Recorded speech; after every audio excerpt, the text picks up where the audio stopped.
The dudes are back. To my right, we have Reaper Tate.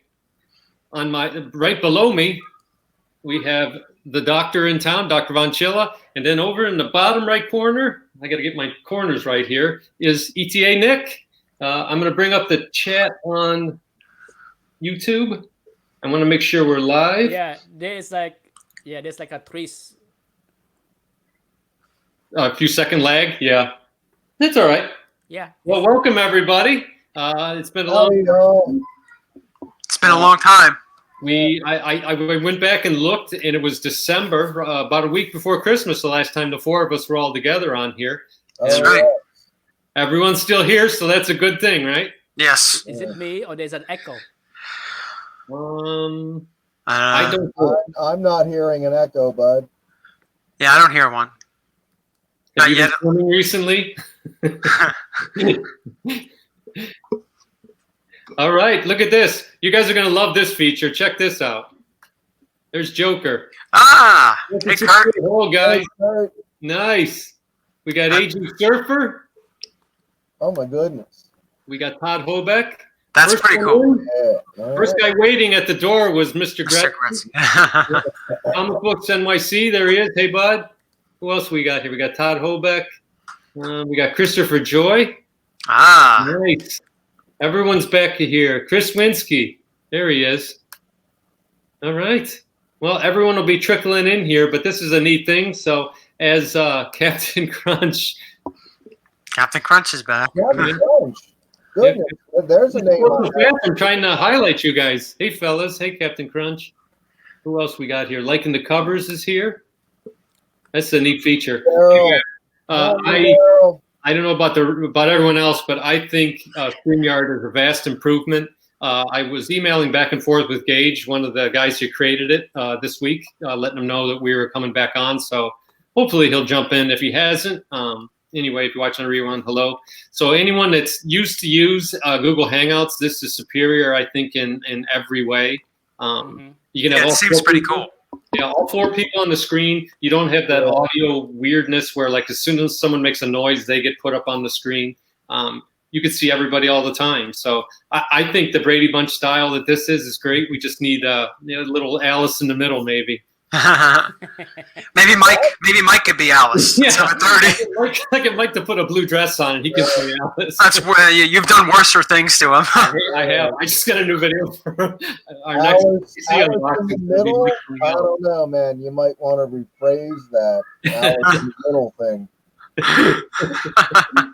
So I didn't hear from you guys really. What was your thoughts on the Western shootout we had?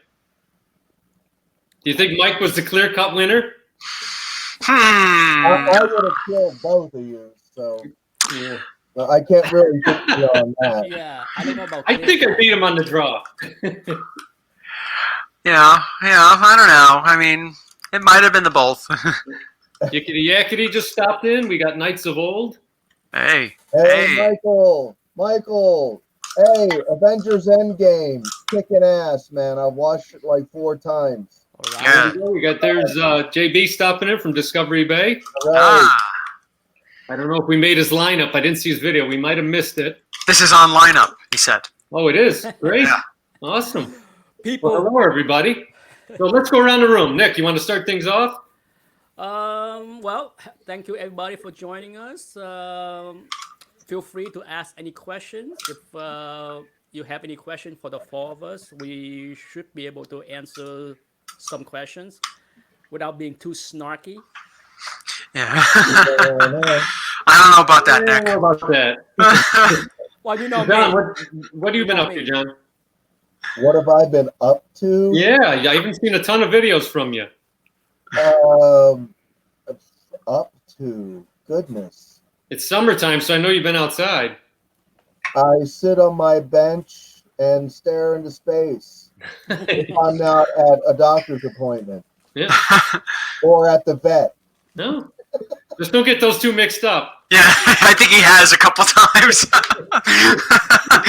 If you go to the vets and pants, I think it's the last time they're going to he went to the vet to have his anal gland cleaned. Well, we didn't even make it 6 minutes anyway. Oh, all right, Anthony. What have you been up to? You've been having a lot of videos on lately. Yeah, I try to do 2 a week, but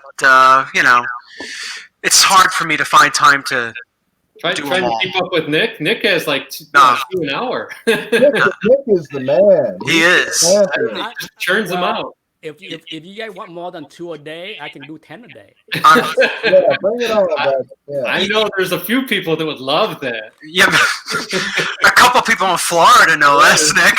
Hey, I did the live chat, a live unboxing today, and I'm not sure other people was paying attention, but I saw it within the first 15 minutes of me doing the chat. 3 thumbs down. I was telling Patrick, we did our little intros for us coming back, and they are the Eggmen got 9 thumbs down. I'm like, I didn't think I was that offensive, but No. Yeah, I think got a bunch of thumbs down too. And Yeah, I got a thumbs down on this before, just for the promo. I gotta put out. It was up 30 seconds and someone thumbs downed it. So the more things change, the more they stay the same. the best thing about that, though, is that means whoever it is subscribes to me and they have my bell ringing. So Yeah, absolutely. please keep watching. Maybe you'll learn something. Yeah, I don't get it. But Yeah, I guess. I what don't can know. you do? Yeah, The way I see it, just like, what can you do? Yeah. It is what it is. I see a question. I'm going to blindly click on this. You guys ready? I have get to this question, but I have a question from our old friend. Here's Wobbles. Here's a question. If the 4 of you could trade each other a book from one of your collections within the same value, which books would you trade with each other? oh God. Oh my God, I actually have to think. I know. 'Cause see, this is kind of, you have to know what the other guy has in his collection. Yeah. Well, we all know Nick has everything. So Nick has everything. Yeah. Yeah, but the stipulation was it has to be in the same trade value. So I could trade Nick my house for his comic book. I don't know if that's going to be enough, Patrick. All right, my house and half of my 401k. Better. Done. My audio is low, unfortunately. Can other people hear me all right? In the chat room, people complain that. Well, not complain, but they're saying that. You know what? It's a proximity thing, Nick. When you lean forward, I think we can hear you better. All right, I'm leaving the mic right here. Oh. Right where my lips are. Don't get electrocuted. You're getting into that ASMR thing. Yeah. Where people eat like corn chips for like an hour. Yeah. Throw the mic. Can you put your regular microphone right up there? It'll look like a real live chat show, professional and everything. Well, I have that big one that I'm using. I've been using this one for quite some time. Yeah. Well, but I mean, it's right here. See, it's right here. That's perfect. I'm gonna leave it right here. There you go. You sound like, I feel like we're on a radio show now. It's pointing right there, people. Anthony, with that headset, you could give us a helicopter traffic report. How are we looking, Anthony, tonight on our commute home? That question is a tough one. That is a tough one. You know what? The way I would see it is, I would try to trade like a like era and a like artist. So say that there was a Kirby book I wanted, I would try to trade you guys, say a Thor in the 130s, if you guys had one, because I like having books from other people's collection that I know. I have a bunch from you guys, so. Well, I have a lot of duplicates. Yeah. So I'm always okay to trade some of the duplicates because I have so many. But I have been selling a lot of my duplicates, so it's been good. It's been good. I have been very busy this year, slabbing and selling. So. Me too. But I'll say both of you. Yeah. Yeah. Mike told me today the times have dropped down to 32 days. It went from 67 to 32 days. So we have a bunch more that are going out. Wow. There's a really fun one that he did, and Anthony knows which one it is. It should come back in time for Halloween. So that's kind of a. I mean, the turnaround time at CGC is down to 30 something for what period? Everyone's back at the Hive now. I mean, most of your big cons are over with. I mean, you have Baltimore and a couple more littler ones, but the big ones are pretty much done. So Yeah, the books that I got back today was Mm-hmm. was received at CGC on April 18th. yeah, which tier was that? Value. Yeah, That's the slowest one. yep. And my God, they are slow. Yeah. I think it's modern is the one that went from 67 to 32. I can see modern being pretty quick because That's your bread and butter. I mean, that's what everyone uses. So that's what keeps the lights on. CGC is so backed up with slabbing. That's what is bad. Okay, I can tell you being because I always check online as far as when the books are graded. In the past, when the book is graded, usually within 48 hours it is shipped. That means that they slap the book, pack it, and ship, right? The past 2 months, sometimes it takes 2 weeks Yeah. for them to They slap it. built in So, that 5 days cheat period too now where they receive it in. Mhm. Where it used to, as soon as it hit, they would record as a receive. Now they will physically receive it, but that doesn't get received in the system for 5 days now. So they're giving themselves an extra padded week now. yeah, that's why it's a benefit of bring it to their shop in person because I've been doing that and I noticed that because I have tested out twice now where I will ship something, especially when I have like an order of like 4 or 5 books and I don't want to wait. Mm-hmm. I ship it and then it literally take a week for those books to show up on the system when I know they receive it the next day. Because down here in Sarasota, you mail something, priority mail, you get it the next day. But when I deliver something in person, even if it's like 11 a.m. in the morning, by 5 p.m. it's in the system. Okay, so twice that happened now. So I know that whatever I do, if I have 15 books, there is no way I am shipping it.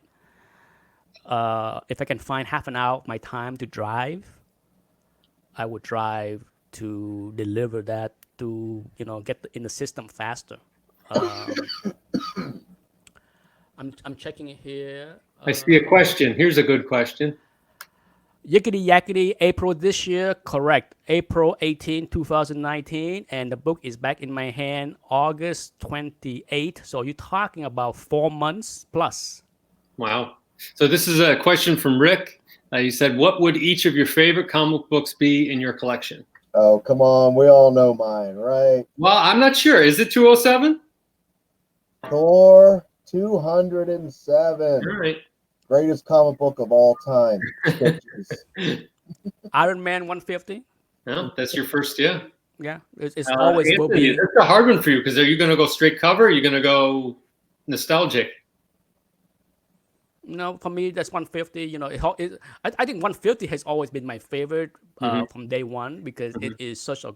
I remember seeing that cover and get so jazzed up to buy it because it's such a cool cover and I have, so I'm sure I mentioned that many times on my channel that Iron Man 150 has always been my favorite. That's a hard one. For me. I think the one that I wanted the most for the longest is probably Fantastic Four 1. How about you, Anthony? EC, some EC book? Haunt of Fear number 12. Oh, you got no audio. Yeah. There you go. I knew it was going to happen. Anyway, it's probably a tie for me. Between which anybody want to guess? What the tie? Graham Ingles cover. Haunt of Fear number 12. Yes. And or 33. No, not 33. 33 is great, but it's definitely Haunt of Fear 12 or Detective 140. Huh. Okay. And not cover wise. Uh-huh. Not cover for Detective 140, but like one of my favorite books. Okay. He didn't specify that in the question. I think the better question would have been your second favorite because we all know what our favorite is. Yeah. But to have to go to the second favorite, that's when it's become tougher to choose from because second Conan is Conan 24. Conan 24 for Doc. Oh yeah, that's I remember when Doc did that. He did that video a couple of years ago. I went and got it. No, was that me, Anthony? I was the one that pushed you over the edge. Yes, you did. You pushed me over the edge, and you took the soul gem.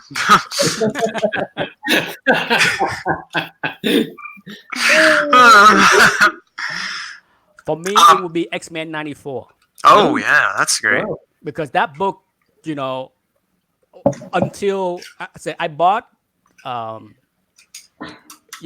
X-Men 94 was the most expensive book I ever paid for from 1981 through 1990. For the first 9 years, I waited to buy that book because I wanted a high grade, and I paid $50 for a high grade copy at a convention in Boston, and it was restored later when I submitted. So I have always remembered, because for me to wait so long to spend $50 on a comic book, it was a big deal. Yeah.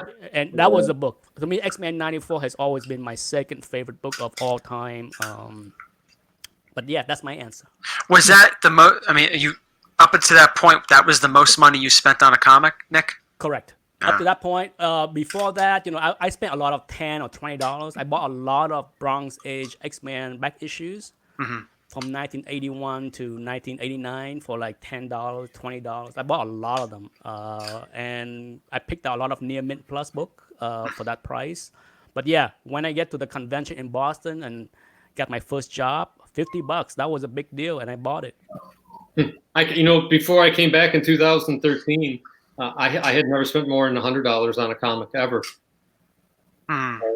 It's just when I came back and I saw the prices, and then I just started buying stuff too, and it's just amazing. Yeah, I think the most expensive most amount I ever spent when I first came into the hobby was about $180, $181, something like that. Yeah. Which was a lot back then. I know. And then you think about it now, and you just add a few zeros. Yeah, it's true.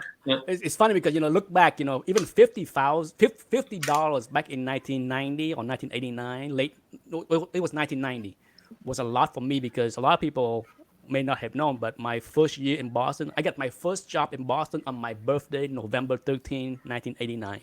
Wow. Here's a funny story. I got the job offer the week before, right? They called me and say, "Oh, you interviewed for a job, and your first day is going to be November 13." And being a dumb ass that I was, oh boy, What? I'm like, "Can we start a day after?" But that's my birthday. and the HR person on the other end said, "This is the real world. We don't take time off for birthday anymore." Okay? Now, did you say that, Nick, when somebody said, "Hey, can you go lower on that book? It's my birthday"? No. Yeah. Well, no. After that, I said so. I'm just like, at that point, I realized that at 22, birthday mean jack. Yeah. Okay. Nobody give a damn about your birthday. So get your ass to work. So Nick, Or pay up. They didn't have a cake for you. Oh, Mike. Oh, here's Frankie. Oh, Thank you. Thanks, buddy. so so now we know that Patrick is not really Frank. Frank likes beer. Look at he got me. We got dog bite. Ooh, Fight, and it's a full pint, John. You'll appreciate it. Look at the size of that thing, huh? Yeah. jeez. And to finish my story, okay, so my first job in Boston in 1989, believe it or not, was $19,000 a year. Trust me, even 1989, 19,000 is garbage, okay? It was absolutely garbage. I had to live with 4 other people to share rent. It was awful. It was one of the worst jobs I ever had. I was a customer service for an insurance company, you know. And I started at Kodak for $4 an hour in 1988. It's brutal. I mean, I can't believe how bad it was. I mean, I used to work my asses off at that job. I mean, I would come home, and my roommate was just like, they would be watching David Letterman. They're just like, what the F? They're like, you're working $19,000 a year, and you're working like from 7 a.m. to like 11 p.m. kind of shit. I'm just like, yeah, it was a shitty job. Oh my God. How long did you stay at that job, Nick? I was there for 1 year.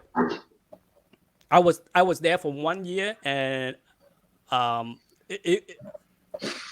the job, it was a big company. It was a big insurance company. I was there for 1 year, and you can transfer to a different department after 1 year. So I was counting the days when my 1 year is up so I can transfer out. So I was looking at the board where they post like jobs. And boy, did I apply to every single job on that list. And I lie on my resume, on my skills. I had no. This is another fun story. Then, if people don't mind me dominating the conversation, but the truth was, I was my roommate in college was an accounting major. Okay, I was a math major, so I know nothing about accounting. So I look at all these jobs in accounting, and I'm just like, shit, that's I gotta get out. But how do I get these jobs? So I call up my old roommate from college, and just like, what is spreadsheets? What is Lotus 123? What is all these software things? And he's just like, oh, it's some kind of software. They just introduced that for accountant. So I put down in my resume, I know how to do all of these things. Oh my God. And then and I transfer out, and that was the beginning of me being an entrepreneur, because I realized that was the first time that I realized that I was pretty smart, because I was able to learn a lot of things that people spent 4 years in college. And I was able to adapt very quickly to the accounting department and excel and do so well. And I'm just like, yeah, accounting is the thing. I got some inner skills for accounting, and yeah. So that was the beginning of the end. Right there, 2 years later, I was in the MBA program, and you knew both because you knew accounting and software. So that was. When did you get your master's, Nick? What year? Let's see, 1993. 93. Okay. Yeah. So yeah, well, here's a question from KBDM. Do any of you guys read or follow any new comics? No. Ooh. Nope. I have. Well, I read a lot of Image stuff. I've talked a lot about Paper Girls. I've read. I started. What is the name of it? Moonshine, which is newer. That's another Image book. It's by Brian Azzarello. And then I've digitally read some Immortal Hulk, which seems really, really good. There's a couple elements I don't like, but I'm going to hold judgment till they work it out. What, the Immortal Hulk? Yeah. There's one particular plot device that they're using that I don't know that I like. So we'll see how it goes. I read some new stuff. You read the whole saga, right? I read the first 34 issue of Saga. Mm-hmm. That's all I have. So I read the first 34 issue of Saga. That was okay. I mean, I'm not like, wow, mind blown kind of thing. Yeah. I'm not, like I said, whenever I saw new people reviewing new books and they just like, wow, and I'm just like, videos to me are hysterical when like a new trailer will come out for a movie, and these people are like, it's like The Price is Right. They're jumping up and down like they just won. So fake. Yeah. Yeah. No. It's a room full of people. Did y'all watch the Joker trailer today? Yeah, that's good. I didn't see it. No. I've seen all the other ones. The official trailer was released today. This is outstanding, by the way, for you beer connoisseurs out there. Dog Bite. It's a high gravity lager. Really good stuff. That's Cerberus, right? Todd Holbeck have a good question. Yeah. Three-headed dog that guards the gates of hell, right? Yeah, right. What did Todd ask? I say, what biggest disappointment with buying a book and hating the inside story and art? Oh, that's an easy one for me. Any cover that had Gil Kane cover and Frank Robbins interiors, like the Invaders. Hey, man, lay off Frank Robbins. Those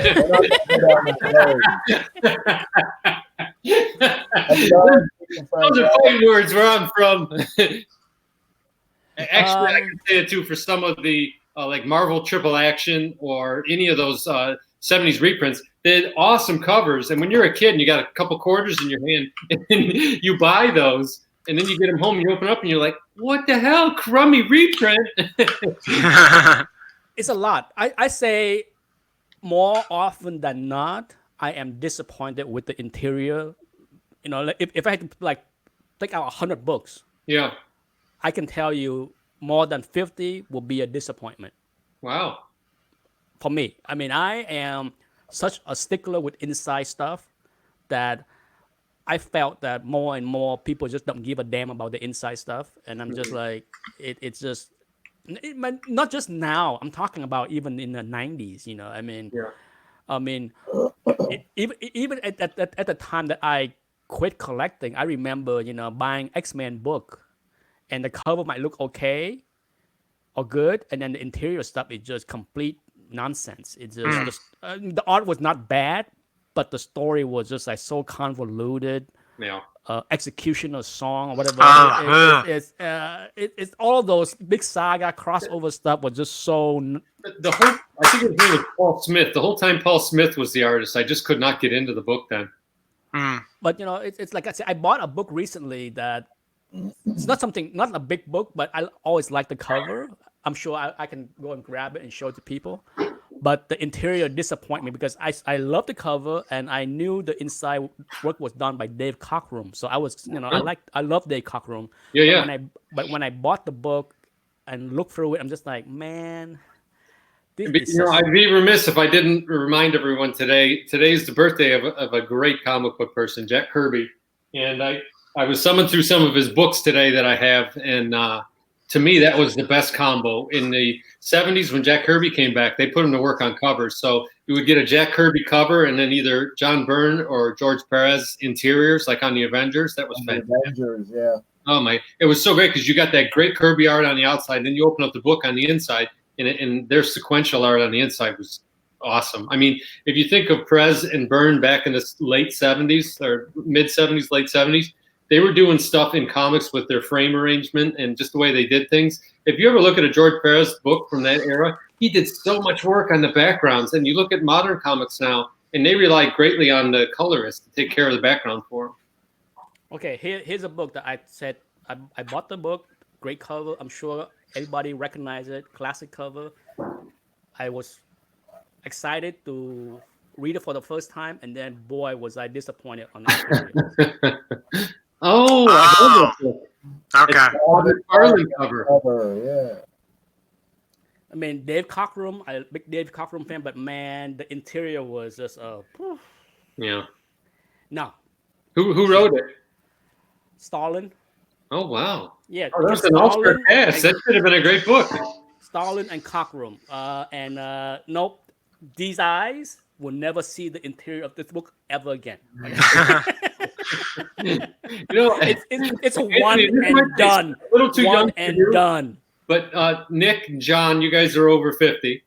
Are you finding yourself this? And I have this thought in my head now. I turned 50 in March. This is the last time I'm going to do this. Have you had those thoughts? I've been saying that for a long time. I don't mean for a long time. I was up in Boston last week, and I'm thinking, you know what? This might be the last time I'm ever in Boston. You know? Yeah, I do that. Yeah. I mean, when you get on the backside of, I guess, of your life, you start doing that more. And then I start thinking about comic books as well, and there's a lot of that in there. Anyway. Yeah, I say so. I definitely think about that. But I have been that way for a long time. Just like John, we just don't. We have little patience for nonsense. So if I see something dumb or doing something that have a bad result, I'm just like, I'm done with that. Not trying that again. Once bitten, twice shy. Yeah. Let's chain the doors and cook everyone alive. I see you mentioning Donny Cates here. I tried to read some of his stuff. I couldn't get into it. I have a question. Okay. Bring it on. It's from our pal from down under. Foxes. Yes. Okay. FF49, is it the true Galactus first appearance, or is it 48? He's asking because since Hulk 180 is the cameo to Wolverine and 180 is the first true appearance, does 49 fit into this category as well? I'd say let the market decide it, or as Nick says, why bother? Own both. But I think there's a precedent for it too, that the market is very fickle, because if you look at Darkseid, his cameo is widely viewed, Jimmy Olsen 134, as his first appearance, which clearly is cameo. Yeah. It's even less of a cameo than Wolverine's first appearance in 180. Yeah, you just see his face on the screen. So I don't know who decides that. I don't know if there's I brought this up in some of the live chat many years ago, but I think the reason why 48 will always count more or more important because of the Silver Surfer. Yeah. Galactus is great. He is in the very end, and it's full everything. It's a full panel. Galactus is great. He appeared at the end in a full page kind of thing. But just like Wolverine in 180. make no mistake, the Silver Surfer is a bigger deal. Yeah. Okay, Silver Surfer, Galactus is, we're not talking about power, all that stuff, but when it comes down to we're talking about a villain and a hero. Yeah, Silver Surfer appears somewhere monthly all the time.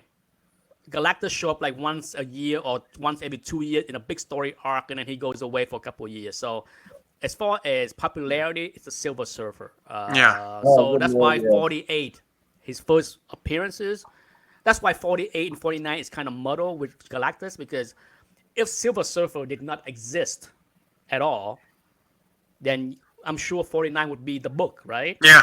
But it's got the cover. But Silver Surfer is the bomb. And 49 will never, mark my word right here, never get anywhere close to 48. Get your sign out. I think you just offended somebody. Yeah, I just want to make sure I make it loud enough so that anyone that delusional to think of 49, stop being delusional, okay? It's just like people that think that Hulk 181, Hulk 180 will catch up to 181. It will never happen, okay? It's the beatdown. The beatdown. Stop the freaking nonsense. You're beat down already. I was wondering. You never know what's going to spike the beat. You never know with our chat. Hey, it's always going to be FF48 over 49. The end. Yeah. Wait, you get into that debate too with like Warlock and people trying to say Thor 164, and it's Fantastic Four 67.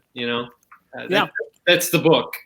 Yeah, like I said, and we might not like it or agree with it, but that's what the market has already decided long ago. What I mean? And once the market decides on something, have we ever experienced the market changing on anything? I will say yes, but it's before CGC and it's before eBay. And which one? Which one was it? It's Giant Size X-Men 1 and X-Men 94. Because clearly 94 was what everyone always wanted and considered the first appearance, and it clearly is not the first appearance. Yeah. I always. It's the only one I can think of. So you mean to tell me a similar value to those two books? Going even as far back into my high school years in the 70s, and into the early 80s, it seemed like there wasn't a whole lot of difference between Giant Size #1 and X-Men 94. I could be wrong. Maybe my memory's failing, but so you mean to tell me you mean to tell me that Foom 10 will never catch up to 181? No, it's clear. Or Giant Size 1 or whatever the hell it was? Well, this is a great question. Chris Winsky says, do you think the Giant Size X-Men will be the new 181, the unattainable book for the common man, the grail for everyone's collection? I think if you see Marvel do an X-Men movie that's good, yeah, I think that book will get, a 9.8 will get up there real fast. Yeah, it's, as long as you settle for a very fine copy, you'll be okay. Yeah. I mean, I am so over getting the high grade stuff. So, Yeah, I have a 6.5 of that book. I'm happy. Yeah, and it's a nice 6.5. I mean, that's the thing, because, buy the book, not the grade, we always say. I mean, like I said, I actually did a series that I have not loaded yet. A new series. Another series, yeah, Another series. yeah. You know, I'm like dropping LP left and right. Man, the YouTube comic community is getting the rock bottom. Yeah, Now he's got thumbs down, and you haven't even listened yet. bring on the hate people because it just fueled me to do When more. he launches that series, I'm so gonna thumbs down that. I actually did a series that I don't know how to call it yet, but you know, because I talk about reducing my collection, Yeah. so I would do a series where I started to shoot a couple episodes where I show you the keeper, like the last keeper. Yeah. Basically, I'm not going to show the last 500 books, but for some of the books that have good story or good reason why I'm keeping it, regardless if this is the last 500 books, it's the keeper. So there will be a series called The Keepers. And I will show a bunch of Sounds books. like a horror series. Yeah, it's gonna be, you know, books that I will keep, and some will be low grade, some will be You super gotta high get the grade. theme music to Sophie's Choice, and you said it's the background. Yeah. No, he should do Rosemary's Baby. Well, I got so many, you know, I have so much free time. See, here's my thing. I have a lot of free time. My choices is either to sit around and watch TV all day long, Yes. but unfortunately, there's a lot of garbage on Netflix, so I don't have not that I can watch TV all day long. I can't do that. Or I can go on eBay and go shopping all day long. Don't want to do that either. So I left with making some videos. So I actually made a series already with 5 videos ready to be launched, to be dropped like the Netflix, Do it. called Collector versus Hoarder. Ooh, oh my God.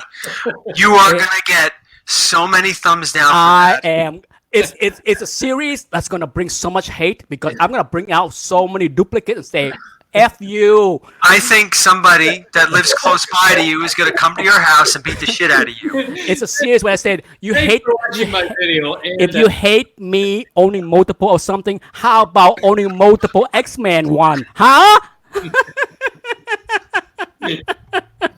Oh, it's just gonna be so ugly. It's just gonna be multiple copies of shit that people just like, I hate you. I hate you. I hate you even more. Yeah. That should be the name of the series. I hate you. Yeah. It's a fun series because I was able to go through and see so many duplicates of stuff that's just ridiculous. I mean, you know, some of the stuff is nothing big, you know, it's just like, you know, I've been a hoarder of Neil Adams stuff. So I got so many duplicates of Neil Adams, Batman and Detective and, you know, all that stuff. So, but yeah, there's a lot of books. So, well, part of the video will be me talking about collecting. And then the second half of the video is talking about what I hoard, why I hoard certain books. So, but so far I shot like 5 videos so far for that, and it will launch sometime in the fall. People, okay, All right. hang in there. Well, you know, it's an interesting topic, and this would probably be fun for you to do a video on, Nick. Is when to sell. Oh yeah, You know, I mean, we always talk about selling between when the teaser drops and then the first trailer. That's, to me, has always been the sweet spot for when I got the most money, the most profit.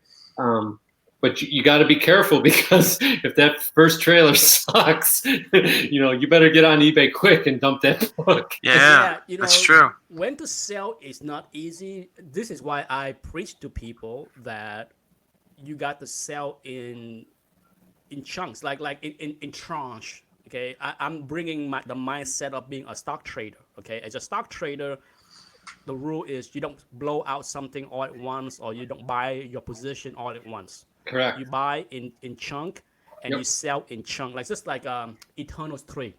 Yep. I had 4 copies for 9.8. Oh, I hate you.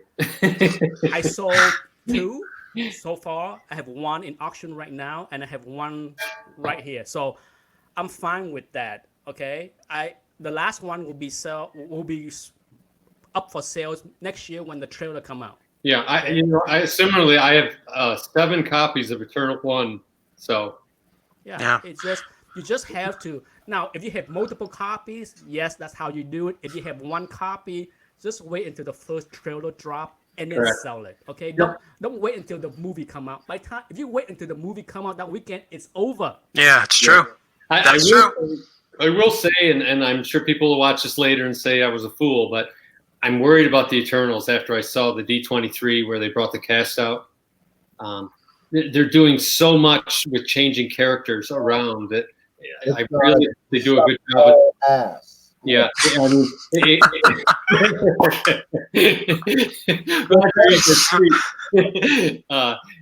it just I don't mind changing a few characters, but they've essentially changed every character but Icarus. Yeah, it's not even the Eternals anymore. No, it doesn't resemble it. So The it better be a strong story. That's all I'll say. It better be a strong story, and they better bring it visually. I don't know. Like I said, I don't know much. Well, I'm not a big fan of the Eternals in comic books. Yeah. Or, so to me, I'm gonna approach it the same way I approach Guardian of the Galaxy. Yeah, me too. Same thing. Because I couldn't care less about Groot. Couldn't care less about Rocket Raccoon. And I love them both now. Peter Quill. Couldn't care less about Gamora. None of those people. I couldn't give a damn. Gamora's ugly, man. Yeah. So for me, I like enjoy some the dreams movie. though. Yeah, okay. You know, so with the Eternals, I'm just like whatever. Just give me a good movie, an entertaining movie, and I'm okay. You know, I mean, Yeah. I don't worry about this kind of stuff. To me, I'm just, you know, Marvel has shown that they can put out decent movies. Yep.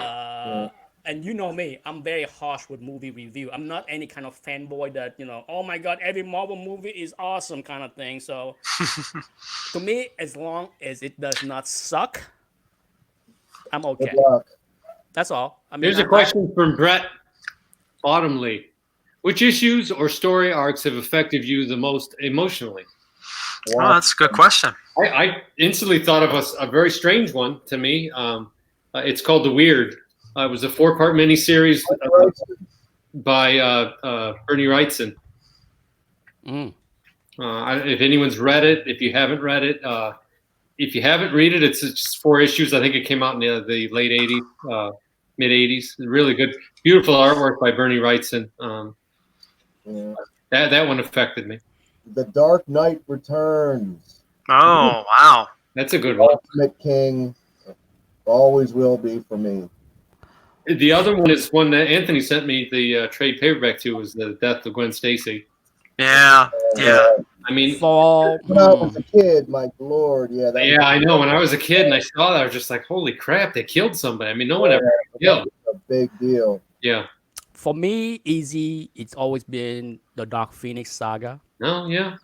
Because for me, I guess, yeah, it's always been something that I look back and say, you know, it's a story of friendship, love, sacrifice. It's everything that you would never expect from a comic book. No, a comic book, exactly. But I have reread that so many times in my life that I'm just like, you know, it's such a powerful, wonderful story.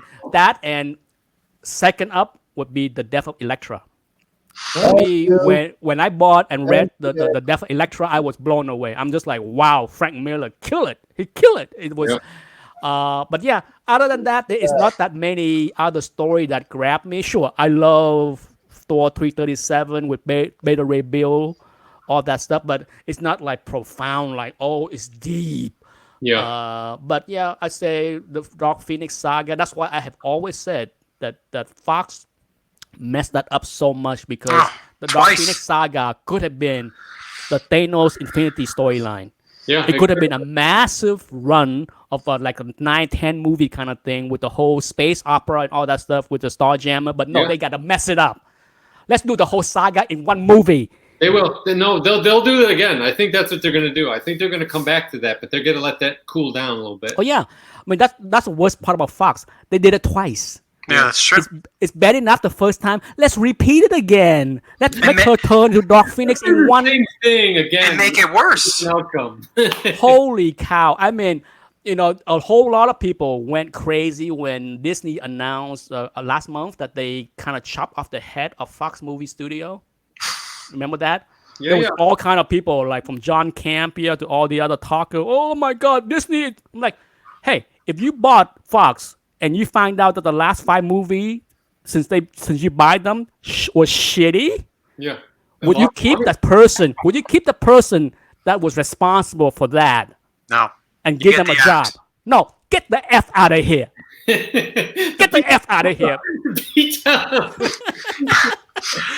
We should have a segment next time we do this called the Nick Beatdown.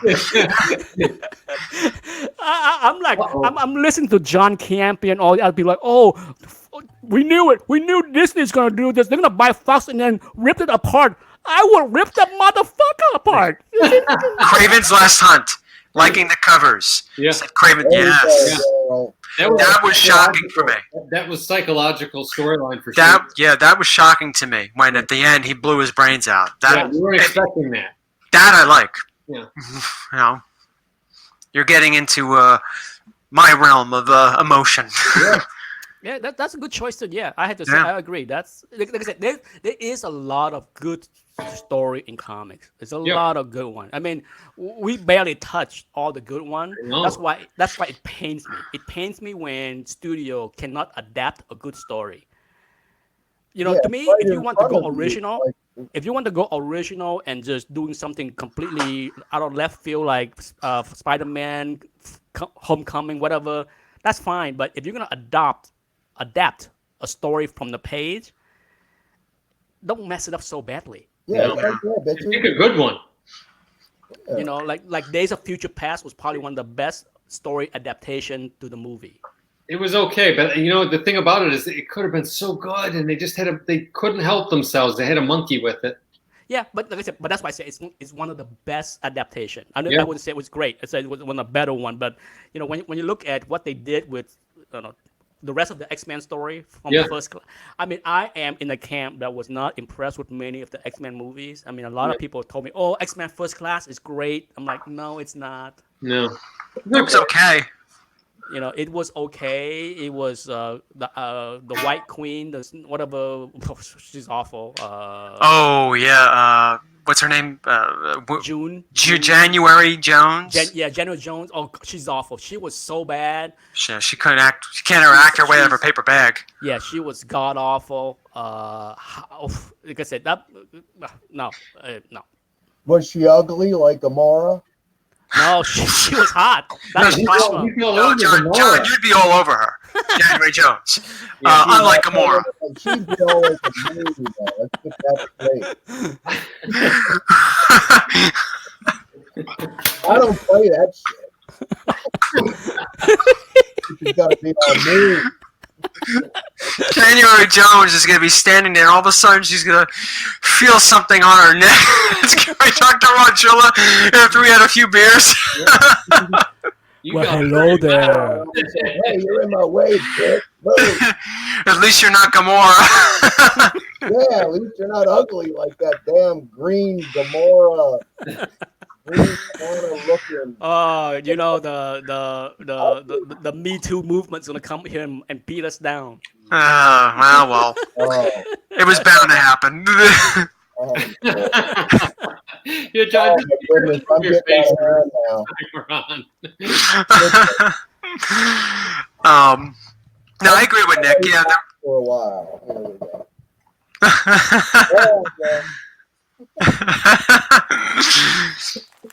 go. No, I agree with Nick. The X-Men movies, some of them were okay. Some of them were really god awful, and I do think that probably Days of Future Past was probably one of the better ones, Mhm. along with X2. Yes. But some of the really bad ones, like the last one that came out, and the other one that was really bad was the last time they did the Dark Phoenix saga, like we were talking about, like 5-10 minutes ago. Apocalypse, that was awful. Yeah.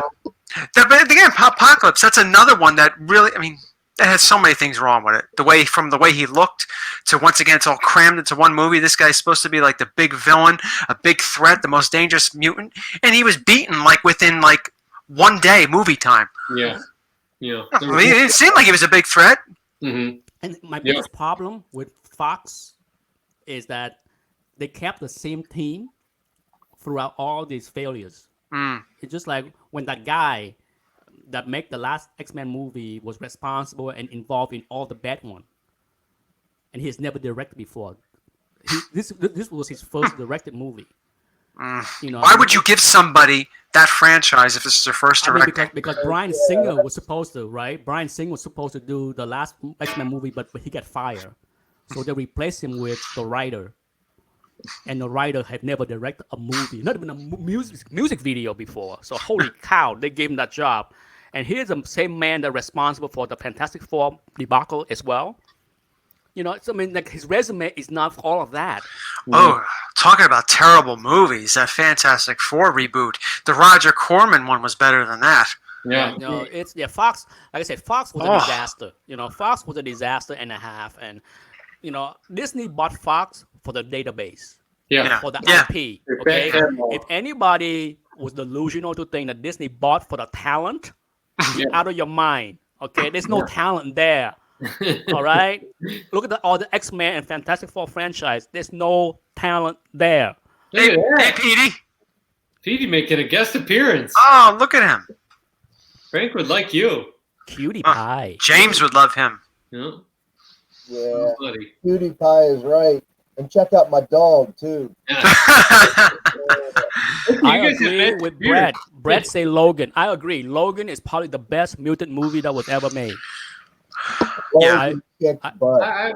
It's the best X-Men movie by far. Yeah. Yeah, that's why I said it's the best mutant movie ever made. It's good. Yeah. Like I said, it's Deadpool was fun, Yeah, I like both the Deadpool movies, and you know, but when it comes down to good movie, there's no dispute that Logan is a good movie. Logan's great movie, yeah. Borderline great X-Men movie, great yeah, mutant they movie. actually allowed Hugh Jackman to act in it. You know, Yeah. if you go back and you look at the X-Men movies, he was all one-liners and just tongue-in-cheek, being snarky. But in that movie, he had to act in it, and I think the scenes. Like the scenes between him and Professor X, but I think the better scenes are between him and that young actor. Yeah. Here's a good question for us to segue away from the current topic. Does Brave and the Bold 28 and Showcase 4 have any hope for appreciation? Slow but steady. Slow but steady. I would say the trajectory is not great, but you're not going to lose money on it. You're not going to lose. Correct. Money. Yeah. Thank you. man. That's- It is I a concur. good long-term hold. Okay. Yeah, you're never going to lose money. Those are classics that will always be classics. Yeah. Yeah. You're not gonna, if you can buy a cheap copy under GPA, Yeah. do it in 10 years. You look smart doing it. yeah. But if you buy it premium, paying up for whatever grade right now, and think that you can flip in 3 years and double Yeah, your money, those that aren't- is not going to happen. Those are books that you understand the significance to the hobby and you hang on to them for 10 years. Yeah. Yeah. If your Exactly. horizon is not more than 3 years, do not. Yeah. Do not buy those books because they are not. They might flatline for 3 years. I Yeah. think that's sick. That question woke up knights of old. He sat up in his bed. Less on, but yeah, I agree. Less on BB-28. Yeah, no, I agree. Yeah, I like so he's Showcase right. 4. It's like Avengers 1. I still want Avengers 1, and just because it's significance-wise, it is a great book, and obviously I have a poster up behind me. It's a book I've always wanted. The story's not great, and all the characters have already appeared before it, but it's a great team book. And I know Fantastic Four came out, but that felt more like a team book, because Fantastic Four was basically a family. Hmm.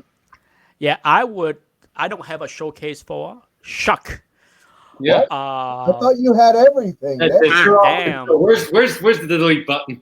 I don't. Yeah, we're and, done, man. That's- if there is a Silver Age DC book that I would like to add to my collection in the next 5 years, would be Showcase 4. Yeah. Same here. It's a pretty book.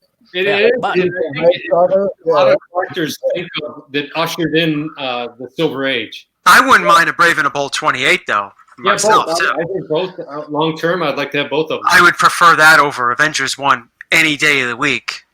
Yeah, I passed up a chance to buy a nice Brave and the Bold for cheap, and I kick myself a little bit from time to it is a time. pretty cool cover too. Yeah, I had a Yeah, chance to buy yeah. a Yeah. 5.0, Oh. 5.0 Brave and the Bold 28 raw for like $2,000, and I messed it up Well, when was that? How long ago was that? last year.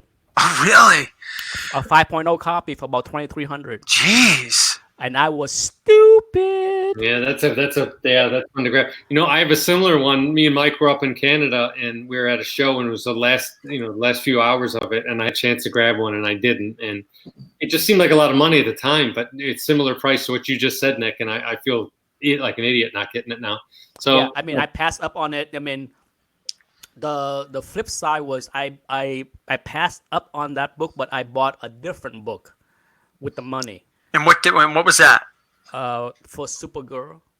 Wait! I remember this now. I remember this. Yeah, Yeah, I remember it now. yeah. what do you guys think of this question that Brett's asking? Do any of you buy full collections in order to get best value back? Yeah. I have. I haven't recently, but buying in complete collections is how I built my collection.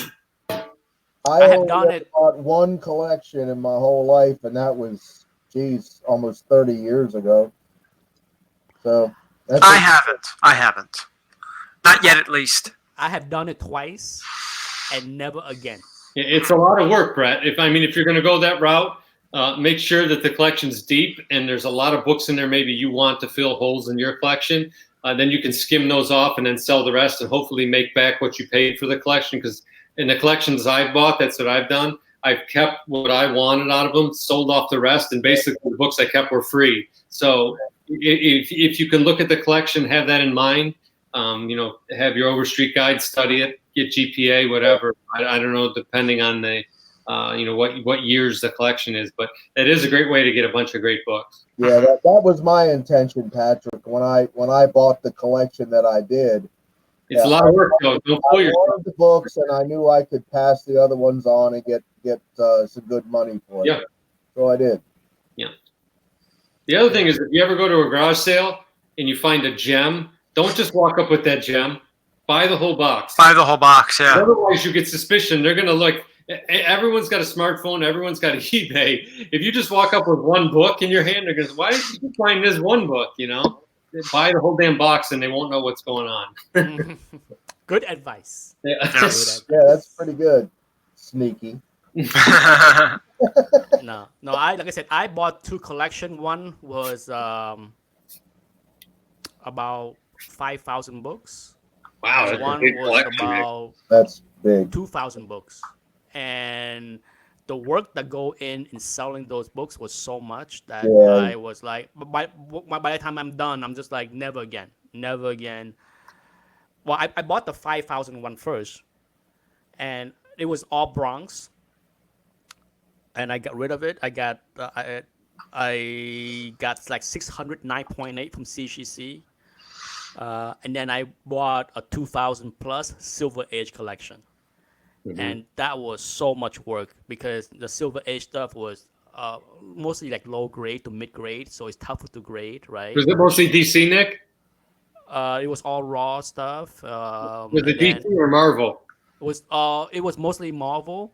Oh, But it was decent. Like I said, it was like Iron Man 1, 2, 3. It has a lot of the secondary title. Like no, there was no Fantastic Four, there was no Avengers, but there was Spider-Man Silver Age, and then there was Iron Man Silver Age. There was some Avengers, wow. but yeah. It was a lot of mid-grade to low-grade, but this is way back in the early days where my grading skills was not as good. So it Here's took a me new long- question for you. I think, Nick, you probably would want to answer this one more than me, and I don't know the other guys. Question, it's from Knights of Old. Showcase 4, Brave and the Bold 28, or Flash number 1 for a long-term investment? What do you think is the best of those? I don't have GPA open, so I don't really know. Me neither, but I would say Flash number 1 is going to be quite a bit more than the other two books, right? Yeah, I would go with Showcase 4 because I prefer Silver Age over Golden Age. I agree. I think I know some people like Golden Age, but I do too. Yeah. When people talk about Flash, they think about Showcase 4. Yeah, they do. They don't think about Flash Golden Age. No, they don't think of the Garrett. They think of Not that they don't, but more people think about that. I And- instantly think Showcase 4. Yeah, Yeah. I mean, That's the first thing that comes to my mind. Instantly, yeah. yeah. So like I said, can Flash 1 be a better investment? It can be. I'm not saying it's not, but for me, I just prefer Showcase 4 more, just because I'm not a big fan of Flash 1, Mm-hmm. but that's just me. I'm not. It is kind of and I think you got to be a Golden Age collector, and unfortunately, there are some younger Golden Age guys coming up, but most of those guys are aging out. They've bought all they're ever going to buy, or unfortunately, they're passing away. So, I think the market is much bigger for Showcase 4. I agree. Knights of Old is like wrong answer. Well, you know why? You know why Knights of Old? Because I know you want to hear Flash 1, so I go with Showcase 4. That's just the kind of person I am. Because I know you want Flash 1. Come on. Yeah. Very contrarian. Yeah. The last thing I want to do is please you. Ain't gonna happen. You know me. I don't collect to please other people. Yeah, and I know, but Mike, we want more videos out of you. What's going on? You were steady for a while. Now you stopped making videos. You was long format videos too, which were great for me. I used to watch his. I think like DS Comics usually he has long ones, and then Damien has very long videos. So I put those on when I'm either on the treadmill or eating lunch. Yeah, Damien can wear me out. Whew. Yeah. Damien bought some great stuff recently in his big book. He got some Love big you, bud. Yeah, he did. He's into it. The thing is, you need a special bookcase because I have one of those gigantic Kirby books here, the Fantastic Four one, and it's perfect for home defense. You could kill someone with it, and it'll. Yeah, that is a thing. if a robber sneak into the house, I just take out the big book, one smack, and it'll be a takedown. It's 8:03. I just look at the clock. It's all right. Time has flown by. So did you guys buy anything good recently? I'm on full lockdown right now for buying. I'm hoarding cash right now. I know it's Nick's favorite thing to collect is cash, and Money. every day I log in and I look at my PayPal account. I'm gleeful. I sold a few more books today. They went in the mail. Mike and I have hundreds of books coming back. So my goal was to get a big enough war chest to go and make some noise at the Baltimore Con, but I don't know. I mean, I need. You're going to Baltimore, Patrick? What's that? You're going to Baltimore? Mike is for sure. I'm on the fence right now. It all depends on how big my war chest goes. If you pass on by, let me know. We'll get together. Yeah, absolutely. We'll meet up in Doylestown. Yeah. Well, I got to swing by Doc's place. Doc, you don't know how close you were to having me show up at your house. that one time, that would have been great. Or the one time, but just recently this summer, I went. It was a wedding I was at, and it wasn't too far from you.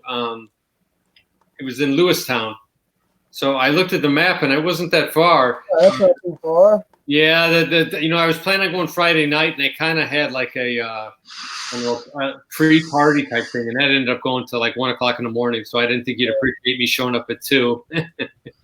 I made a couple of purchases. John, I want to talk about comic books. Bang, bang, bang. Yeah, well, I was probably involved in some group sex thing anyway. Oh. Unless you're Wow. Well, please don't tell me it was a circle jerk. Oh, wow. no. It's after 8 o'clock. So the wheels have come off. Hopefully, Google's robots aren't listening anymore. Oh man. What are these times? So I would like to plan a massive, meetup, and I know guys like Michael out, Knights of Old. He's out in California, and we have people all over the place. Silver Age Dave. He's up in Ohio. Nick's down in Florida.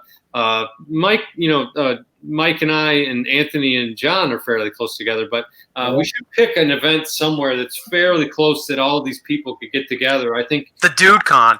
Yeah, well, I just community is I've seen a lot of turnover recently where a lot of people have just fallen off altogether, but there's still this core of 150, 200 guys that are all together, and it's nice, the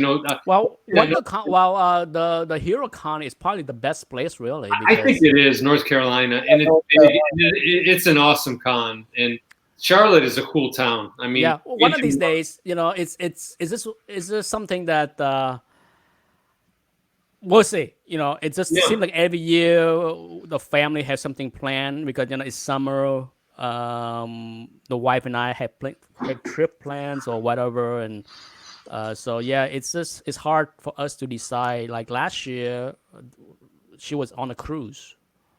She already booked the cruise long before. She bought. Yeah, I remember you and your son were going to make the trek, but Yeah, and then we decided not to do it because, to me, I don't mind driving. yeah, But if I was gonna drive, I want to do like a family trip where we take like the whole week off. yeah. But because she's not here, she was gone for the whole week, and then I'm just like, and Anthony's just like, I'm not gonna go anywhere with you for the whole week. I'd have to like get a Winnebago and swing by and pick up John. Yeah, so yeah, I mean, hey, my wife would never agree to go on an RV. You know what I mean? She's not, but man, if she did, I How fun would would. an RV trip be if I swung by, got John, and then I swung through New Jersey, grab Anthony, me and Mike? We That would be. Do you think we'll even make it to Charlotte? With all of us in there? We could swing all the way through. We could pick up we could go like and find We'll be like the Manson family, picking up people along the way. By the time we get there, all these guys up, We could gonna- show up. It'd be big fun. yeah. No, I would like to go. Like I said, I would go to New York. Well, I like to go to a big con like Chicago. Because I heard Chicago Con is pretty good too. The EC22, whatever they call it. I Yes, don't know. C2E2. Yeah, yeah. I heard that's a good con to go to as well. And I only been to Chicago once. More like, well, I've been to Chicago many times, just the airport. Yeah, me too. Okay. O'Hare. That's my only. Yeah, I experience. have switched plane at O'Hara many times, but I have never Did the Home Alone run through O'Hare? I have never visited Chicago, eat deep dish pizza.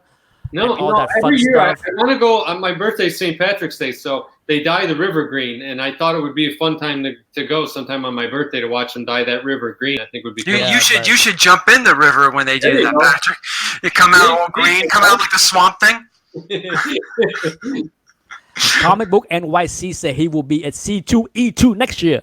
He will. I'll be at the New York Con this year, Thursday and Saturday. My tickets have come in.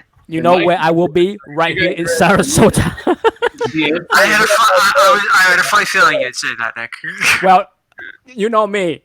If anybody ever come to Sarasota to visit CGC, you're welcome to hang out with me, and I will cook you dinner. Oh. Okay, Nick, if I ever come down there, we'll have to have a dual cook-off. We will have cooking. I will make tofu fresh for you, Patrick. All right. I will do organic tofu. You know me. I'm all about the I'll cook organic beans and stuff. rice at you to make you go crazy. Well, one day when we go to Disney World with Reaper, we're going to be banging on your door, Nick. Yes, and I will slip in some sleeping pill for Little Reaper. You're Knock going to him have out. to. Knock him out. Do you have a dart gun or whatever? Like, Exactly. I have the elephant tranquilizer. Knock him out. Knock him out. It sure looks like a lot of guys are going to C2E2 in Chicago, so maybe that's where we do meet up. Yeah. Yeah. So Well, yeah. I'll be in New York Con this year, so if anybody is going to New York Con watching, let me know. Yeah. And you used to know what I look like. You could always come up to me. I'm fairly nice. I'm not nice. Don't come up to me. John, they may get punched in the face. He almost Oh God! Don't even go up to John. the little kid recognized you. Good God, that kid. Nice of all asked, how far am I from Disney World? Nice of all, I am an hour and a half away from Disney World. That's how close I am. Yeah. So if you have kids and you're in Disney World, and if I am around, I would do the 3-hour drive back and forth. Nights, you're in California, right? Yeah, I mean, but yeah, Nice of all I thought was in Washington, That's what I thought. I thought he was in Pacific Seattle. Northwest. Oh, I thought he was in California. I don't know why. West Coast, you close. But no, I would, like I said, I'd be happy to host anybody here. I have only host one YouTuber at my house. only once so far in the 6+ years on YouTube. So Is that Goomba? no, Goomba was down here, but we met up at the restaurant at the Yeah, Vietnamese restaurant. Is he with still his have a fiancée. channel? Because he hasn't showed up in my subs lately. He's rarely comment on my channel, so he's around, but he's not big. He's not busy. Because he was making a lot of videos for a while there. The last big book he bought was a Fantastic Four, a key. 5? I thought it was number 1. Oh, Yeah, yeah. He texted me a beautiful copy of raw copy of Fantastic Four 1. Yeah, and I told him to go for it, and I think he bought it. Was like it was spendy. It was like a low mid grade kind of book, but it's really pretty looking, really nice looking. So Here's a CGC question for you from Oman. Reholderings you generally only $15. So if you got a crack case, yeah, definitely go ahead. I had it done Yeah, it's a not couple expensive. times. Yeah, definitely do it, especially if it's a book you plan on selling at some point, because I think the concern there with people see a crack case is that you've monkeyed with it and maybe tried to slide a different book in there. Yeah. Speaking of crack a case, I cracked a case by accident last week. I was Uh-oh. pissed. Oh, dropped- jeez. I was moving some stuff and I dropped a book and I cracked the slab. And I was just like, damn it. You know me, I'm such a cheapo. Like I just wasted $20, you know. But it was my yellow label. Oh, okay. It was my Captain America 100 with the Kirby and Stanley signature. I dropped it and one corner is all cracked. I'm just like, damn it. But I'm just like, I will get a rehold because I do like the newer label more, the newer case. Because, So do I. So to me, it's like I okay, do too. I think it's way more legible. It's just brighter. Yeah, I might. I have been debating. The thing is, okay, I even though I don't work, I kind of work sometime. But one of the things that I might consider doing, okay, and I'm just gonna float the ideas out there, is potentially sometime next year, I might open up once a month where I will press and clean for people. No, and submit in person for them. So if you can save money. But for example, if you use somebody else for pressing and cleaning right now, okay, you have to mail them the book, and then they have to mail to CGC, right? That costs money to ship that to CGC. Now, if I submit books regularly, I'd be happy to include some of the submission with me when I drive to CGC and drop it off. So it only costs you one shipping to me, that's right. to press and clean, submit, and then they ship it back to you. So you save some money there. Plus, as I mentioned, it's a lot faster with me than any other people. Yeah, I would take you up on that. Yeah, so starting next year, I might do something like once a month. I would say it's a window open for the second week of January. I would take 10 books. So if anybody wants to submit 10 books for me to press and Nick, clean, I smell a new series. but that's it. That's it. But it might be my wife is just like, you should do this a lot. Yeah, I'm just like, I told her, listen, I can make $500 on flipping 2 books. That would take me literally an hour to shop on eBay. It would take me pressing 25 books to make that kind of money. So I'm just like, it's not like I'm doing a favor to myself. But you find though that it's fun and very gratifying to go through a really beat up book and fixing a spine roll and things like that. I do. I enjoy it. To me, I know. I agree. enjoy cleaning and pressing, just so that to improve something. It's not. I don't. Like I said, some books need to get it done. I don't do every single book. There's a lot of books in my collection that I'm just like, it's fine the way it is. And sure, a clean and press might improve it by half a grade. Why bother? It's not a key of any sort. To me, it's more about the significance of the book or what kind of flow. Sometimes the book is not significant, but I want to push myself to see how much I can improve it. Exactly. So that's when I play with some average book that's just like a non-key that's like a 4.0. I'm just like, I'm gonna push that and make it look like a 7.0. Okay. But that's what I do. I have fun doing it. Yeah. So I thought Goomba was already married. Do you guys know? Goomba was Well, when he was here 3 summer ago, Yeah. he was engaged to a beautiful Vietnamese girl. Okay. I met him and his fiance at the restaurant, Okay. and she's the one that got him into collecting comic books. She's a collector.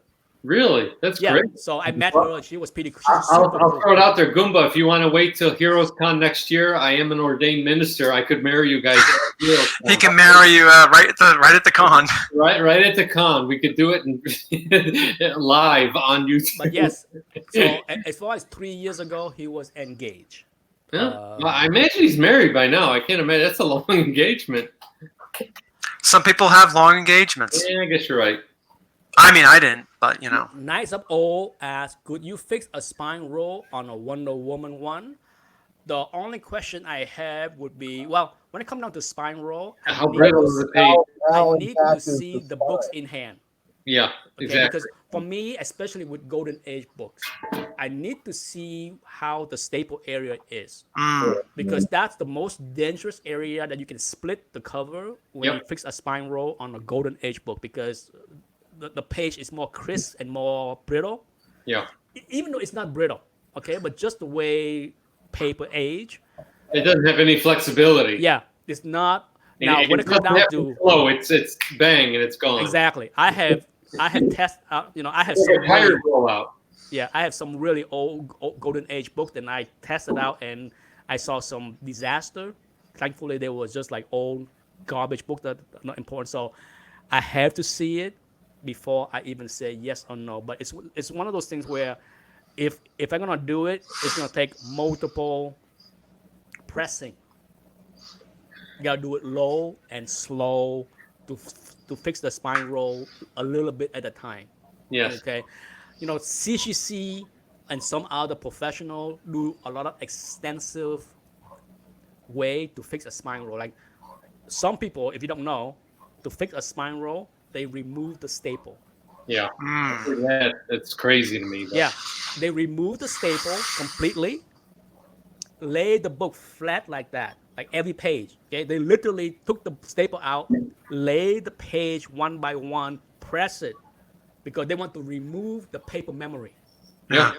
Okay, you have to completely remove the paper You memory. can, but there's always that artifact on the edge, Nick, and you can usually see it on the back of a cover where no matter how well you clean it, you still see a little bit of that. You can see that it remembers where that old spine roll was. But yeah, when it comes down to Golden Age book, the paper memory is very strong.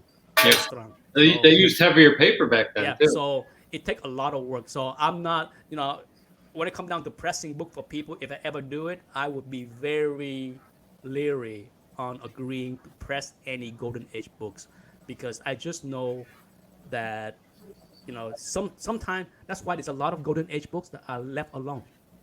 Okay, CGC and even the professional will leave a lot of Golden Age book alone, because sometimes the harm that can be done pressing is not worth the weight. Okay, cleaning, different story.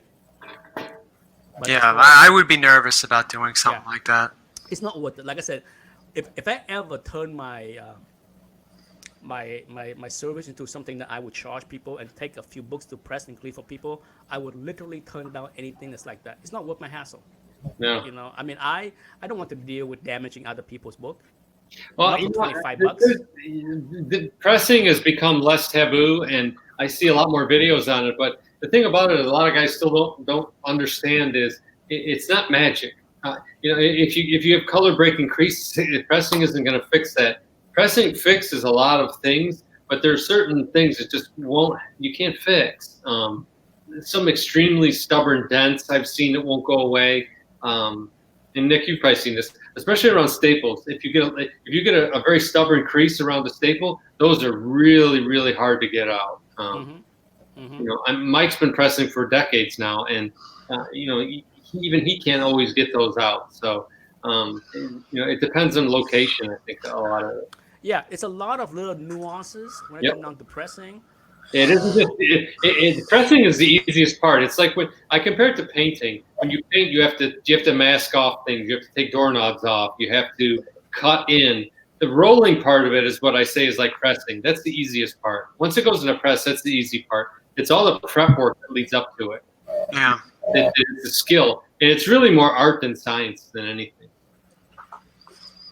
But anyway, I don't want to get. I don't wanna get Todd into Holbeck. Todd Holbeck mentioned that that I guess Goomba mentioned that he is tying the knot this summer. Oh, good for him. Maybe that's why he's so busy. Yeah. Yeah, you know, like I said, Where- I met his fiance. She's beautiful. Where's Goomba from again? I think Colorado, he's in Colorado. Colorado. the home of My Hire. Yeah. His best find last year was when he stumbled upon those Kirby sign books. He got Yeah. like 20 of them. I mean, that was a great find. He stumbled across, like I say, he has a good LCS connection. Yeah, out he there. does. He bought a nice FF5 Yep. and a nice FF1. Trust Yeah. me, I saw he sent me pictures to help him out as far as grading and evaluating the book before he bought them, and they were nice. I mean, he got a good connection. He has a good relationship with one of the stores there that. Anthony, you have that too, and I always, when I used to do more videos, I talked about that. It's really important to have that Yeah. relationship, because you want to be top of mind for a LCS owner when a collection comes in and he knows, okay, this guy collects, he loves Thor. So if a collection came in and had a lot of Thor books, you want to be the first guy that he thinks of to call on the phone to say, hey, I just got a Thor collection in. And you don't just get that by showing up, twice a year. You have to show up a lot. Yeah. You gotta show up a lot, and you gotta show up and buy some stuff. You got to buy Yeah. stuff. That's okay. When you show up and you buy and you show that you have the money and the means to pay four Yeah. figures. And a lot of guys think too that you have to have a pull list. Well, the two of the LCSs that I buy from, I don't have pull lists with either one of them, and they know that I'm ready to buy. So Yeah. What you can buy makes up for a pull Correct. list. yeah. So I'll go in there, and if you're willing, if they have something good and they put it in front of you and you buy it, then they're going to call you again. So Yeah. Here's an example of a spine roll. Okay, is it a diagonal or is it just straight on? see that? Ooh. See that? Oh wow. Yeah. Oh yeah. See that? Yep. That's a pretty nasty spine roll, and this answered the question that you had to as far as spine tick, like some of the spine stress that's hard to do. Here's a little tricks that I can show you right here. Maybe someday I will shoot a video on my pressing tutorial. But let's say you go to the centerfold and you put the backing board. You know what I mean? Like the in the middle, like this.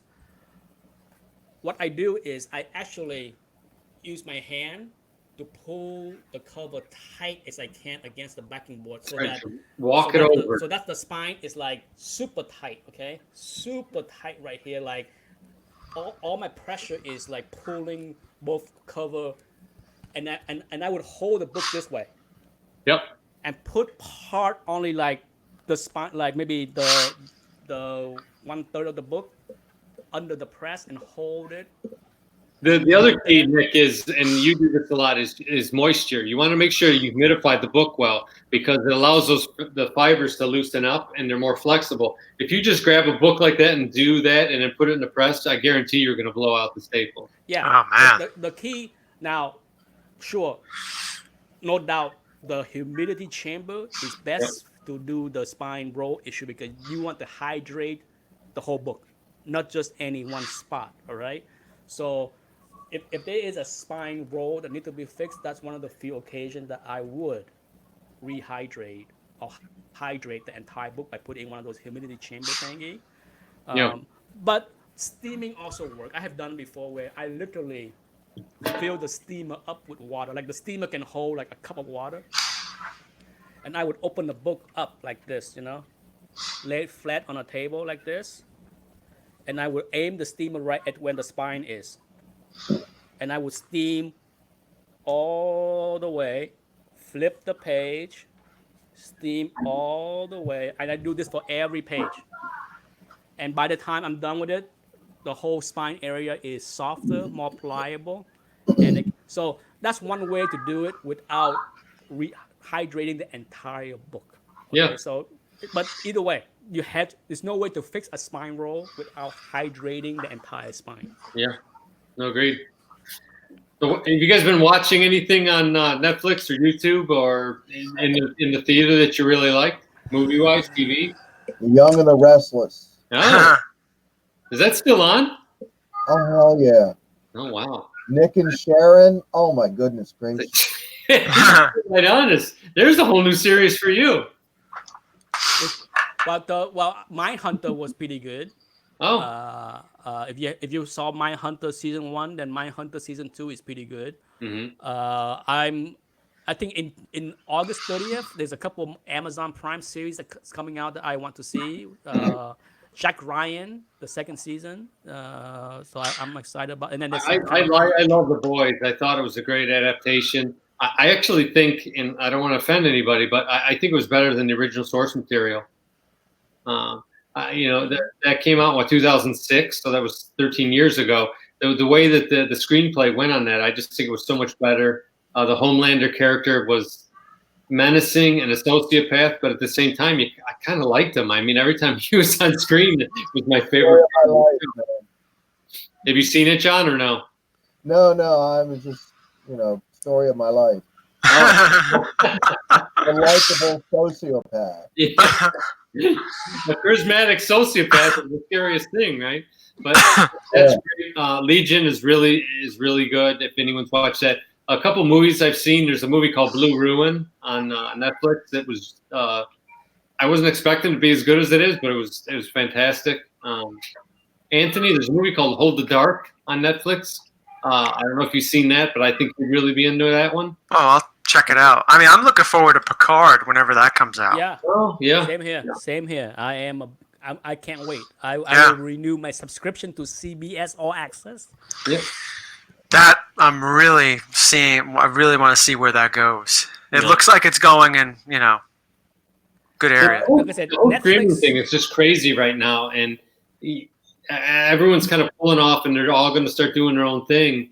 And it just makes you wonder, in a year or two, are we still going to end up with some kind of aggregation service that's going to put it all together for you? And if that happens, basically, isn't that cable again? Yeah.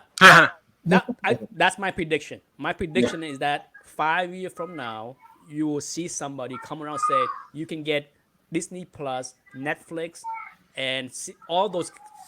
Because to me, all of those streaming service is no different than what Showtime, HBO, and Cinemax used to be. Exactly. Okay, years ago you have cable, and then you had the premium channel with all those movies and specialty shows like whatever. So it will happen 5-10 years from now. There will be a consolidation. But what I do like about Disney Plus, I am all for this, even though I am a binger. I like the fact that they're going to drop all the new series 1 episode per week at a time. I like that too. Because what you gain back with that is you get the whole water cooler talk thing going on. And I think that's where Netflix failed. I think Netflix have been their own worst enemy. Yeah, I agree. Because when you drop 12, 13, 14 episodes in one day, you blew all your audience out. You blew your wad. It's done. That's true. That's why they have to continuously give out good shows every week. They can't do that.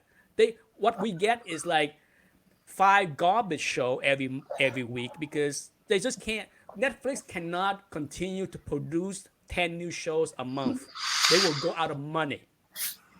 That's why they are cutting shows. They are saying no more to this stuff. It's the business model does not work. Binging does not work if you had to produce new show every week. Yeah. It's insanity. So what it is people expect a certain standard, and then when they don't get it, then they get pissed. But they don't realize that most of these shows now, especially Netflix, they're spending $2-3 million per episode for some of these high budget films. They're mini movies basically, and you can't keep that up. That's not sustainable. Yeah, it is not. That's why I think Disney Plus is smart enough, and they know. Because Disney Plus produced those shows for Netflix. They know what it's like to produce those shows for Netflix, and they know how it works and how it did not work, right? So they said, hi, it's better off to provide 12 episodes of Mandalorian over 4 months period. Yeah. draw people out, make them come and subscribe to you. You know, it makes you. It's strange and to think of, but you know, DC is basically owned by AT&T now. And Yep. I mean, could you see a time where AT&T just they're you know bottom line company? They could just say screw DC and just pull the plug on. But that's what happened to Swamp Thing. Yeah, Yeah. I'm talking comic books as well. Well, if it stop making profit, it will get cut real quickly. I know, and that just blows my mind. If you think about a time in my lifetime where Batman could end, you know, Action Comics could end. Yeah, well, you know, it's for And now. people say, "Oh, there's no way that could happen," but yeah, no, there is a way that could happen. Print media right now is unbelievably expensive because you don't have the distribution and the numbers behind you anymore. So to produce those comic books is insanely expensive to them. Their return on investment is terrible. Yeah, it's well, like I said, I don't know. I would not want to be in the business right now. I mean, could you see a time where Disney ends up buying DC from AT&T? Can you imagine that? Nah. Well, can it happen? I can't imagine why they would. You know. Well, just to get at those characters, Disney, if anything, is great at exploiting. So, can you imagine if Disney got their hands on Batman and Superman? Now, it's 8:30 already, so we're probably gonna go soon. But one of the things that annoys me with all the Spider-Man talk and Sony and all that stuff. Yeah. Oh God. Let me shine in my 2 cents on that whole nonsense. Okay, if Marvel was smart and listened to my advice, which I gave this advice on air many times 5 years ago, where I said the only way to get X-Men and Fantastic Four back is money, and that's what happened. They cannot buy Sony. They will not buy Sony. But people are mistaken that they cannot buy Spider-Man. Yes, they can. Okay? If Disney is smart, they would go to Sony and said, tell you what, we're going to give you $3 billion to buy Spider-Man right back, and we'll be gone. You know why $3 billion? All of the movie that Sony made with Spider-Man and Venom, the bottom line profit is not even close to $1 billion. Yes, do the math. I can tell you, Sony has not made $1 billion in profit with all those Spider-Man movies. Just step back for a minute and think about Steve Ditko and Stan Lee in some crappy little office in New York City back in 1962, hashing that idea. Do you think they had any idea that would be worth $3 billion someday? Yeah, but that's what they need to do. To me, it's just like, because I was explaining this to my son. My son was asking me a question like, what the complexity of this? I'm just like, the problem is, I understand where Sony is going. Okay, this is where this is where I think all the Campia of the world and all the other YouTubers not talking about. It's like Sony realized that, hey, if we tie to Disney, we are handcuffing ourselves with the Spider-Verse. Yeah.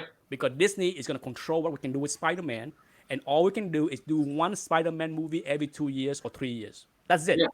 That's all there's room for. Yeah, but if we unshackle from Disney, we can include Spider-Man in Venom, Sinister Six, Black Cat, Silver Sable. They can blow up the universe where they can do 3 Spider-Man universe movie a year.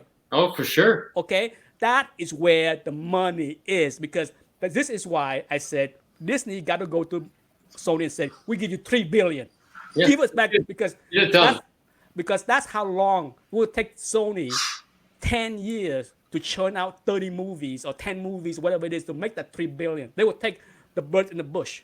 The birds in hand, 2 in the bush, and they'll be like, okay. You know, there's a lot to be said for if they can have all of the toys in one toy box. Yeah, but so I understand completely what Sony wants, because Sony, they play the long game too. They realize that, hey, we have something here with Venom. We have something here with the multiverse thing. If we don't let Spider-Man play in this universe, we can't blow this up. Okay, so that's where the problem is. I wish, in the perfect world, I wish Disney said, we're going to borrow Spider-Man and he will appear in our movies, but you can use him however you want in your universe, because your universe in Sony has nothing to do with our universe. when Spider-Man crossed over to our universe, he just deal with us. That's me. My solution to this whole Disney and Sony problem is, guess what? If Sony want to blow up Spider-Man in their own universe, let them play with Spider-Man and Venom. This R-rated thing and all this nonsense talk, that's just stupid. Disney should just relax the rule, let them do whatever they want with Spider-Man, and then Spider-Man can appear in some Marvel movie and be cool with that. Yeah. That's how I would solve the damn thing. If I was in a room, I'd say, get your ass down here. Sit your ass down. All of what you just said, if I'm a DC purist, I pray that Disney buys DC from AT&T. Because can you just imagine how good with the treatment that they would get with that? They would use every little bit of interesting storylines going back to 1938. Disney is great at just squeezing profit until the very end of it. And they have the fan base. They're an entertainment company, pure and simple. They don't make hardware like Sony. Sony is complex. Pure and simple. Either through theme park. They don't want to buy Sony for the PlayStation 4 gaming system. Yeah. They don't want to buy the TV network music. Yep. They don't want the Sony movie library. You can keep Jumanji. No, they don't want Keep the freaking Jumanji, okay? No, they don't want any of that. Really, the only thing that Sony had that I think was worth any back catalog was when they purchased Columbia.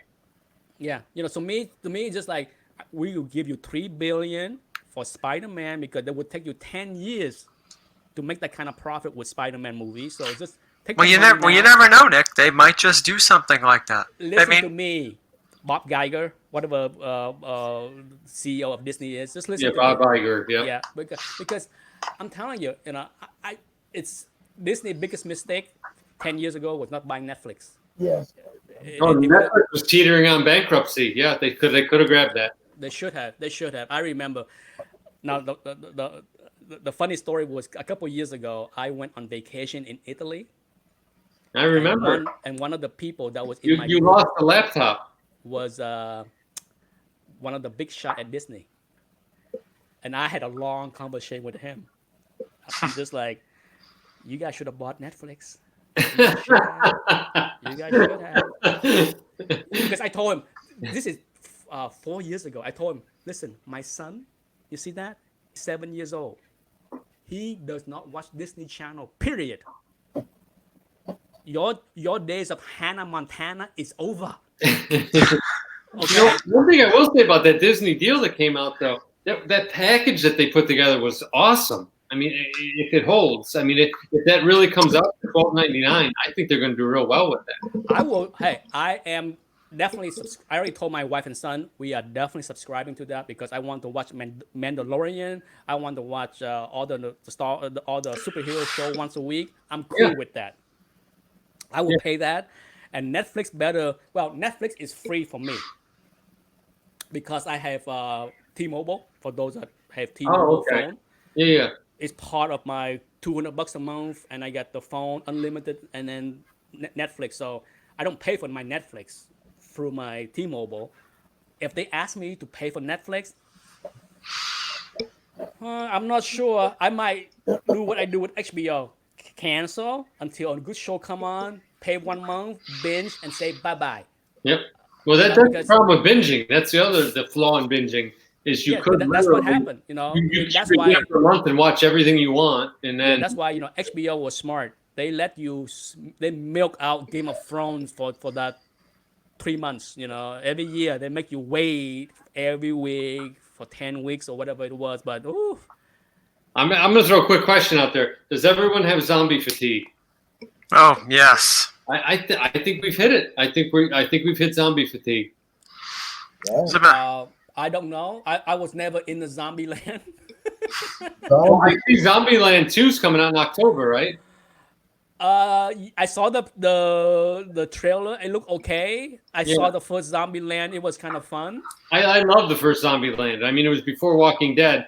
Walking Dead. I don't even care if it came back right now at this point. Is that show coming back? Oh yeah, it's coming back. You know, it's amazing how they keep that thing going. They still put the Walking Dead characters on the New York Comic Con tickets. Yeah. And at this point, I'm like, why the frig are you doing that? Yeah, I think it's burnt out. I'll be interested to see what happens with it. I Fear the Walking Dead. I still kind of like it. I've been watching it. Last season was great. This season, you know, if it went off the air, I wouldn't care. But that's AMC's bell cow right now, so we'll see where that goes. But, you know, with the comic book ending, you know, go out on a high note, I guess. Yeah. Yeah. Is Fear of the Walking Dead still around? Oh yeah, no, it's still running. Yeah, I think it's better than the original series. Yeah, I have not watched. I watched the first 3 seasons. Yeah, they're not very good. If you pick up last season, I think is where it gained steam, where they kill off basically the original cast. The new guys in there, I think, are much better, and they brought Morgan over from the original one. The original cast was so awful. I want them to die. So I did too. I was rooting for the mother, and the daughter, and the son. The 3 of them. I'm just like, kill them, please. Somebody eat them. Eat them, please. Eat them. You know what? The daughter's still alive. From the spoilers, the daughter's still alive. So. Oh no. But the mother was so annoying. I wanted to Actually, die. I liked her though. She was great in Deadwood. Oh my god. Oh, I hate.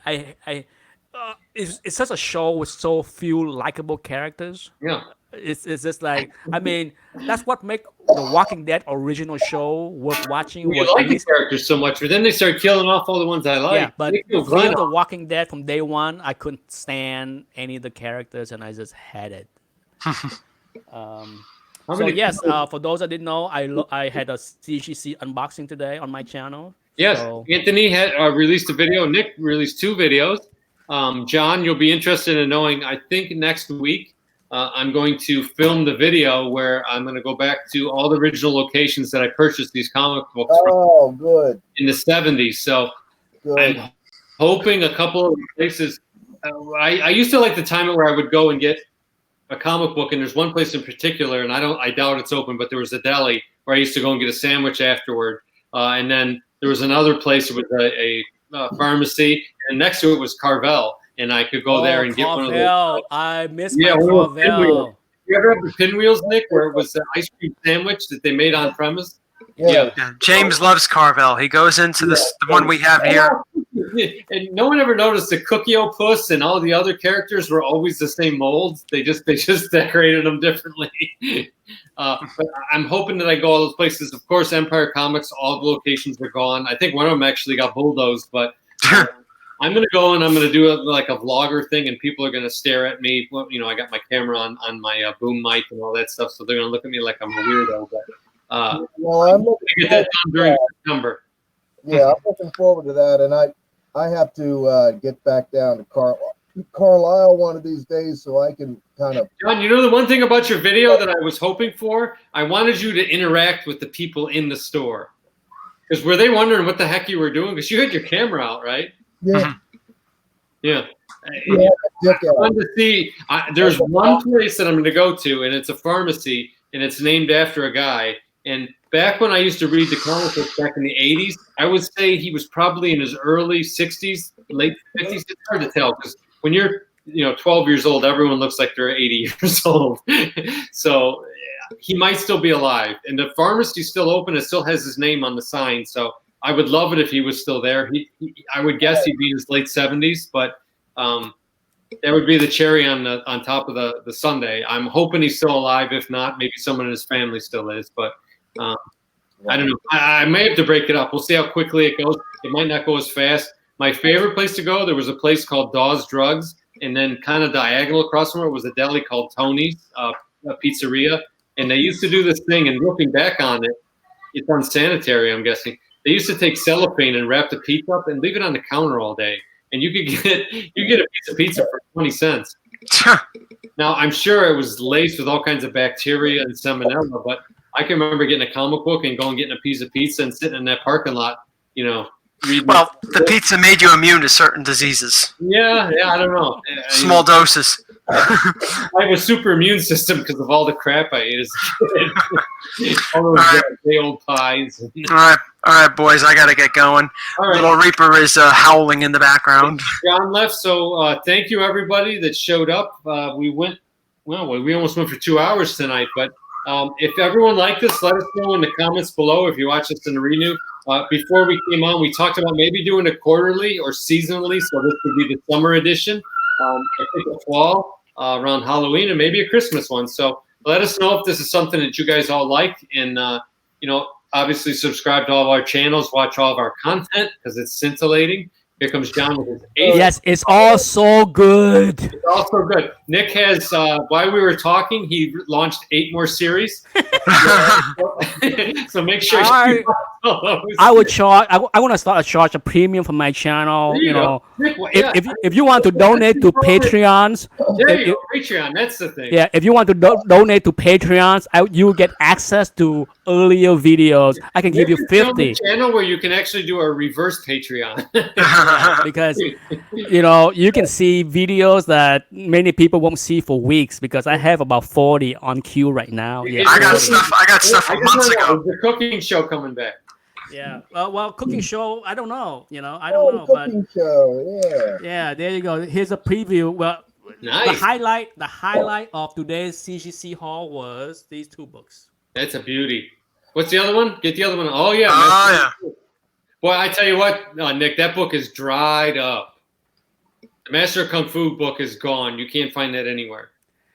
Because I got them all. Yeah. Well, I mean, you can go on eBay. You can go on eBay if you want to pay crazy prices for it. But. No, but like I said, yeah, that's the rest of the other books on the video is not all that scintillating, but that's the highlight of the video. So I'll those be 2 watching books. it. That's my morning coffee viewing. And, Yeah, I'll have to catch it tomorrow. Camera down, so we're hoping to see more content. And obviously, Anthony, you've been pumping it out. Since I ended my 2-Minute Tuesday, I'm really kind of limited to one-offs and CGC videos. So, we'll see. We'll see what goes on. I did Weekend Review for 6 months. I did 2-Minute Tuesday for quite a while. So we'll see what happens. I have my corner now, so I spend a lot of time down here reading. Mm-hmm. Oh. Anyway, nice to see everybody. Okay. Thanks for tuning in. You remember what I always say: love what you have, not what you want. Right? I'll see you. Take care. Good night. Bye. Bye-bye. All right, the broadcast is ended.